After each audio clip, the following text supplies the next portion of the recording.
Hi, good morning, children. Welcome back to our class. Children, in the previous class, already we discussed about food, right? People in Rajasthan, they grow jowar and bajra to make rotis. Then people in Punjab, they make or they use wheat. People in Punjab, they use wheat. Then people in West Bengal, they use, or people in West Bengal, Tamil Nadu and Kerala use rice or they prefer rice. Then people in Kerala use coconut oil. Coconut oil കൂടുതലും cook ചെയ്യാനായിട്ട് ഉപയോഗിക്കുന്നത്. West ബംഗാളിൽ കൂടുതലായിട്ടും കിട്ടും. നമ്മൾ എന്തുകൊണ്ടാണ് coconut oil കൂടുതൽ പാചകത്തിൽ കൂടുതൽ ഉപയോഗിക്കുന്നത്? നമുക്ക് കൂടുതലായിട്ട് ഇവിടെ കോക്കനട്ട് ട്രീസ് ഉണ്ട്, അല്ലേ? തെങ്ങുകളുണ്ട്. അപ്പോൾ നമുക്ക് കോക്കനട്ട്സ് ധാരാളമായിട്ട് കിട്ടുന്നതുകൊണ്ടാണ്, സുലഭമായിട്ട് കിട്ടുന്നതുകൊണ്ടാണ് നമ്മൾ കോക്കനട്ട് ഓയിൽ യൂസ് ചെയ്യുന്നത്. ഇനി വെസ്റ്റ് ബംഗാളിലുള്ളവർ യൂസ് ചെയ്യുന്നത് എന്താണ്? കടുകെണ്ണയാണ്, മസ്റ്റാർഡ് ഓയിലാണ്, അല്ലേ? ഇനി Gujaratis they make shrikhand and Bengalis make rasgullas, അല്ലേ? ശ്രീഖന്ദ് എന്ന് പറഞ്ഞാൽ ഒരു ഡിഷാണ്. ഇനി വെസ്റ്റ് ബംഗാളിൽ കൂടുതലായിട്ടും ഫിഷ് അവൈലബിൾ ആണ്, അല്ലേ? ഫിഷാണ് അവർ കൂടുതലായിട്ടും യൂസ് ചെയ്യുന്നത്. ഇനി Punjabis love മക്കേ Ki roti and സാർസൻ കാ സാഗ്, അല്ലേ? പിന്നെന്താണ്? ദ പീപ്പിൾ ഇൻ സൗത്ത്, അല്ലേ? സൗത്ത് പീപ്പിൾ, അതായത് സൗത്തിലുള്ള ആൾക്കാർ കൂടുതലായിട്ടും യൂസ് ചെയ്യുന്നത് പറാത്താസ് ആണ്. നോർത്തിലുള്ള ആൾക്കാർ പീപ്പിൾ കൂടുതലും യൂസ് ചെയ്യുന്നത് idli, vada, dosa and sambar. So we learn up to here. Children, now we are going to study about languages. What, children? Languages.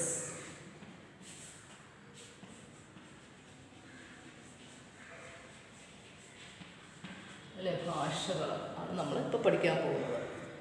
അപ്പം over 100 languages are spoken India, അല്ലേ? Over 100 languages are spoken in India. Children, there are 22 languages are recognized officially in the constitution. അതായത് നമ്മുടെ Indian ഭരണഘടനയിൽ എത്ര ലാംഗ്വേജസിനെ കുറിച്ചിട്ടാണ് നമ്മൾ കൂടുതലായിട്ട് നമ്മൾ ഉപയോഗിക്കുന്നത്? എത്ര ലാംഗ്വേജസ് ആണ്? 22, അല്ലേ? 22 languages R recognised officially in the constitution. അതായത് ഔദ്യോഗികമായിട്ട് നമ്മുടെ ഭരണഘടനയിൽ, ഇന്ത്യൻ ഭരണഘടനയിൽ ഉള്ളത് 22 ലാംഗ്വേജസ് ആണ്. ഇനി നമുക്കറിയാം ഇംഗ്ലീഷ് ആൻഡ് ഹിന്ദി, അല്ലേ? ഇംഗ്ലീഷും ഹിന്ദിയും നമ്മുടെ ഇന്ത്യയുടെ പല ഭാഗങ്ങളിലും ഇത് യൂസ് ചെയ്യുന്നു, അല്ലേ? English and Hindi are understood in many parts of India. ഇന്ത്യയുടെ പല ഭാഗങ്ങളിലായിട്ട് ഇംഗ്ലീഷും ഹിന്ദിയും യൂസ് ചെയ്യുന്നു. ഇപ്പോൾ നമുക്ക് ഇംഗ്ലീഷും ഹിന്ദിയും അറിയാം, അല്ലേ? ചിലർക്കൊക്കെ ഹിന്ദി അറിയാം, അല്ലേ? നമുക്ക് ഇംഗ്ലീഷ് അറിയാം, മലയാളം അറിയാം. അപ്പോൾ എങ്ങനെയാണെന്ന് പറഞ്ഞാൽ ജനങ്ങൾക്ക്, അതായത് അപ്പോൾ നമ്മൾ over 100 languages are spoken in India. ഇനി അത് നമുക്ക് ഇന്ത്യൻ ഭരണഘടനയിൽ എത്ര ലാംഗ്വേജസ് ആണുള്ളത്? 22 languages are there. English and Hindi, അല്ലേ? ഇംഗ്ലീഷും ഹിന്ദിയും എന്താണ്? അത് കൂടുതലായിട്ടും ഈ ഇന്ത്യയുടെ പല ഭാഗങ്ങളിലുള്ളവർ അവർക്കതറിയാം. ഇംഗ്ലീഷ് ഹിന്ദിയുമൊക്കെ അറിയാം, അല്ലേ? ഹിന്ദിയൊക്കെ ഒത്തിരി നല്ലപോലെ സംസാരിക്കുന്നവരുണ്ട്. അപ്പോൾ ഇംഗ്ലീഷ് ഹിന്ദിയൊക്കെ കുറച്ചൊക്കെ എല്ലാവർക്കും അറിയാം. ഇനി അവർ currency notes mention the value in 15 languages apart from English and Hindi. അതായത് നമ്മുടെ കറൻസി നോട്ട്സ് മെൻഷൻ ചെയ്യുന്നത്, സൂചിപ്പിക്കുന്നത് ഏകദേശം എത്രയാണ്? 15 ലാംഗ്വേജസ് ആണ്, ഇംഗ്ലീഷിനും ഹിന്ദിക്കും പുറമേ, അല്ലേ? ഇംഗ്ലീഷും ഹിന്ദിയും കൂടാതെ ഏകദേശം ഒരു 15 ലാംഗ്വേജസിനെ കുറിച്ചാണ് നമ്മുടെ ഇന്ത്യൻ കറൻസി മെൻഷൻ ചെയ്യുന്നത്.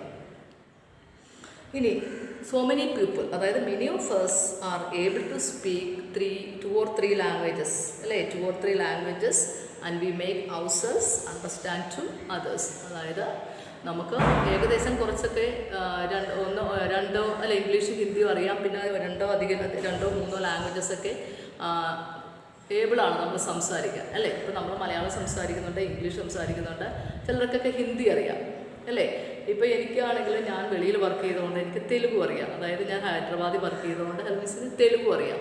അപ്പം നമുക്ക് എങ്ങനെയാണെന്ന് പറഞ്ഞെന്നാലും 2-3 ഭാഷകളെങ്കിലും, അല്ലേ, ലാംഗ്വേജസ് എങ്കിലും അറിയാൻ വയ്യാത്തവർ ഇല്ല.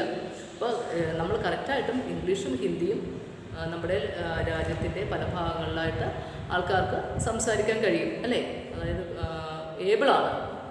People are able to speak these 2 languages. അല്ലേ, even 2 or 3 languages people are able to speak 2 or 3 languages.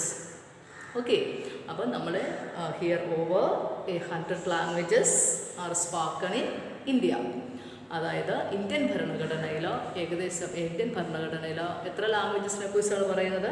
22 languages ആണ് നമ്മുടെ ഇന്ത്യൻ ഭരണഘടനയിൽ പറയുന്നത്. ഇനി ഇംഗ്ലീഷും ഹിന്ദിക്കും പുറമെ അല്ലേ, English Hindi are understood in many parts of India. അതായത് ഇന്ത്യയുടെ പല ഭാഗങ്ങളിലായിട്ട് കൂടുതലും ഭാഗങ്ങളിൽ ഇംഗ്ലീഷും ഹിന്ദിയും സംസാരിക്കുന്നു അല്ലേ. The people are able to speak അല്ലേ 2 or 3 ലാംഗ്വേജസ് അല്ലേ. People are able to speak 2 or 3 languages. Many of us are able to speak 2 or 3 languages and we make ourselves understood to others അല്ലേ. അപ്പം നമുക്ക് 2-3 languages ഒക്കെ നമുക്ക് സംസാരിക്കാനായിട്ട് കഴിയും അല്ലേ. അപ്പോൾ children here people in Rajasthan അല്ലേ, people in Rajasthan they grow jowar and bajra to make rotis. Okay, then people in Punjab use wheat. And people in West Bengal, Tamil Nadu, Kerala use or prefer rice. Then people in Kerala use coconut oil. People in Kerala use coconut oil for cooking. Understood? Then people in West Bengal, they use mustard oil. Why? Because it is available there. Understand? Then Gujarat make Srikhand. Srikhand is a sweet dish. Gujaratis make Srikhand and Bengalis make Rasagollas. Then in West Bengal they use lot of fish, or അവർ കൂടുതലായിട്ട് ഉപയോഗിക്കുന്നത് ഫിഷാണ് അല്ലേ. Available അവിടെ ഫിഷാണ് കൂടുതലും, അപ്പോൾ അതുകൊണ്ട് അവർ fish ഉപയോഗിക്കുന്നു. ഇനി പഞ്ചാബീസ് ദേ love makki roti and സാർസൻ കാ സാഗ്. അണ്ടർസ്റ്റാൻഡ്? ഈ സാർസൻ കാ സാഗ് എന്ന് പറഞ്ഞാൽ നമ്മൾ പറഞ്ഞു അല്ലേ, എന്താണ് ഗ്രീൻ മസ്റ്റാർഡ് ഗ്രീൻസ് എന്നാണ്. മസ്റ്റാർഡ് ഗ്രീൻസ് അല്ലേ, മസ്റ്റാർഡ് ഗ്രീൻസ് അതായത് ഒരു ലീവ്സാണത്. നമ്മൾ സ്പിനാച്ച് കണക്ക് ഇരിക്കുന്ന ആ ഒരു ലീവ്സാണ്. അപ്പം ഇത് Punjabis they use makki roti and sarson ki saag. Okay, then people in the south love parathas. They love parathas. Then people in the north they use what? Idli, vada, sambar, dosa. They love idli, vada, sambar and dosa. Then I told the languages over 100 languages are spoken in India. Over 100 languages are spoken in India. Then there are 22 languages. There are 22 languages are recognized officially in the constitution. അതായത് Indian ഭരണഘടനയിലെ 22 ലാംഗ്വേജസിനെ കുറിച്ചാണ് പറയുന്നത്. അതാണ് 22 languages ആണുള്ളത്. അത് ഒഫീഷ്യലായിട്ട് recognise ചെയ്തിരിക്കുന്നത് 22 languages ആണ്. ഇനി ഇംഗ്ലീഷ് ആൻഡ് ഹിന്ദി ഇംഗ്ലീഷും ഹിന്ദിയും നമ്മുടെ ഇന്ത്യയുടെ കൂടുതലും ഭാഗങ്ങളിൽ സംസാരിക്കുന്നുണ്ട്. Even the people are able to speak 2 or 3 languages. Okay children, അപ്പം നമ്മുടെ കറൻസി നോട്ട്സ് മെൻഷൻ ചെയ്യുന്നത് എത്ര ലാംഗ്വേജസ് ആണ്? ഇംഗ്ലീഷും ഹിന്ദിക്കും പുറമേ how many languages this currency note mention? 15 languages. 15 languages അല്ലേ. our currency notes mention the value in 15 languages. 15 languages ഭാഷകളുടെ മൂല്യത്തെക്കുറിച്ച് നമ്മുടെ ഈ കറൻസി നോട്ട്സ് പറയുന്നത്. എന്തിനു പുറമേ? ഇംഗ്ലീഷിനും ഹിന്ദിക്കും പുറമേ. ഓക്കെ, അപ്പോൾ അവർ 100 languages are spoken in India. There are 22 languages are recognized officially in the constitution. Then English and Hindi are understood in many parts of India. Our currency notes mention the value in 15 languages apart from English and Hindi. Then many of us are able to speak 2 or 3 languages. മനസ്സിലായോ? അപ്പോൾ അതായത് നമ്മുടെ Indian ഭരണഘടനയിൽ സൂചിപ്പിച്ചിരിക്കുന്നത് എത്ര languages ആണ്? 22 ലാംഗ്വേജസിനെ കുറിച്ചാണ്. അത് recognise ചെയ്തിരിക്കുന്നത് 22 ലാംഗ്വേജസ് ആണ്. ഇനി ഇന്ത്യയുടെ പല ഭാഗങ്ങളിലും ഇംഗ്ലീഷും ഹിന്ദിയും സംസാരിക്കുന്നുണ്ട്. ഇനി അതായത് ആൾക്കാർക്ക്, ജനങ്ങൾക്ക്, even the people are able to speak 2 or 3 languages.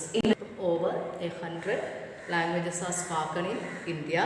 There are 22 languages are recognized officially in the constitution. English and Hindi are understood in many parts of India. Even the people are able to speak, the people are able to speak 2 or 3 languages. Understand? And we make ourselves understood to others. Okay children, homework is page number 219, third paragraph, page number, read page number 219, third paragraph. Okay children, I am going to wind up the class. Thank you and have a nice day.